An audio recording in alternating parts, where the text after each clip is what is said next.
Bismillahirrahmanirrahim. Assalamualaikum warahmatullahi wabarakatuh. Hai, balik lagi sama aku Nagia, mahasiswi Universitas Pancasakti Fakultas Ekonomi dan Bisnis, program studi Manajemen S1. Nah, kali ini kita akan membahas mengenai mata kuliah Manajemen Keuangan tentang teknik penganggaran modal. Oke, sekarang kita masuk ke pengertian dari teknik penganggaran modal. Jadi, penganggaran modal atau capital budgeting merupakan keseluruhan proses perencanaan dan pengambilan keputusan terkait dana di mana jangka waktu pengambilan dana tersebut melebihi waktu 1 tahun. Nah, sedangkan capital asset merupakan aset yang dimiliki sebuah perusahaan dengan masa pemanfaatan lebih dari 1 tahun. Pada umumnya, biaya yang dikeluarkan untuk mengelola aset ini sangat besar, sehingga teknik penganggaran modal mutlak diperlukan. Oke, next. Ini dia contoh dari capital budgeting, yaitu ada pengeluaran dana untuk aktiva tetap seperti bangunan, tanah, peralatan, dan mesin. Penganggaran modal menjabarkan perencanaan jangka panjang dalam hal menandai proyek besar untuk jangka panjang. Oke, sekarang kita masuk ke fungsinya. Jadi, capital budgeting ini berfungsi untuk mengidentifikasi investasi yang berpotensial. Jika sudah ditemukan, maka teknik ini dapat diterapkan untuk menentukan pilihan investasi. Setelah memilih investasi, lalu dilakukan audit pada saat pelaksanaan. Pada umumnya, proyek menggunakan penganggaran modal sebagai dasar untuk mengambil keputusan investasinya, seperti mengganti mesin produksi atau mengganti sistem pembuangan limbah pabrik.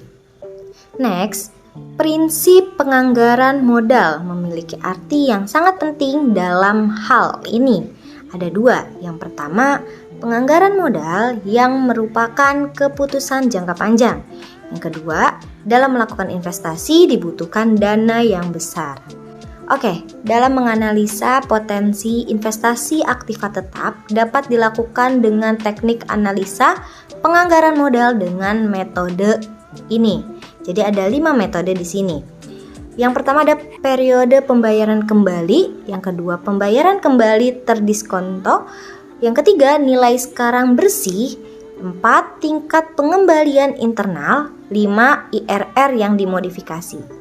Oke, sekarang kita akan jelaskan satu persatu mengenai metodenya. Yang pertama mulai dari periode pembayaran kembali atau payback period. Nah, metode yang digunakan ini untuk menentukan berapa lama sebuah investasi akan kembali. Kelebihan dari metode ini adalah menghitung yang mudah dan sederhana hingga dapat dengan mudah digunakan oleh perusahaan skala kecil. Sedangkan kelemahannya adalah tidak memperhatikan nilai waktu dari uang dan tidak memperhatikan penerimaan investasi yang diperoleh setelah payback period tercapai. Yang kedua adalah pembayaran kembali terdiskonto atau diskon payback period. Nah, lamanya waktu yang dibutuhkan bagi arus kas investasi yang diskontokan pada biaya modal investasi untuk menutup biaya. Nah, sekarang yang ketiga, nilai sekarang bersih atau net present value. Jadi, ini adalah selisih antara nilai sekarang dari cash inflow atau purchase dengan pengeluaran untuk keperluan investasi atau capital outlay. Nah, yang keempat ada tingkat pengembalian internal atau IRR, internal rate of return. Jadi ini adalah metode yang digunakan untuk mencari suatu tingkat bunga yang membuat PV dari cash inflow akan sama dengan nilai cash outflow-nya atau investasi yang telah dikeluarkan. Lanjut yang kelima atau yang terakhir yaitu metode IRR yang dimodifikasi. MIRR, modif IRR.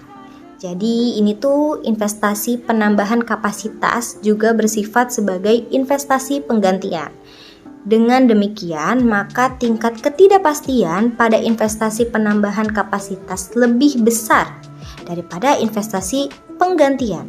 Dengan mempertimbangkan ukuran yang diterapkan, maka perusahaan dapat memilih usul proyek mana yang dapat diterima, ditolak, dan ditunda.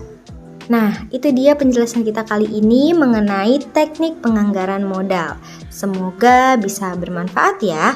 Terima kasih. Wabillahi taufiq wal hidayah. Wassalamualaikum warahmatullahi wabarakatuh.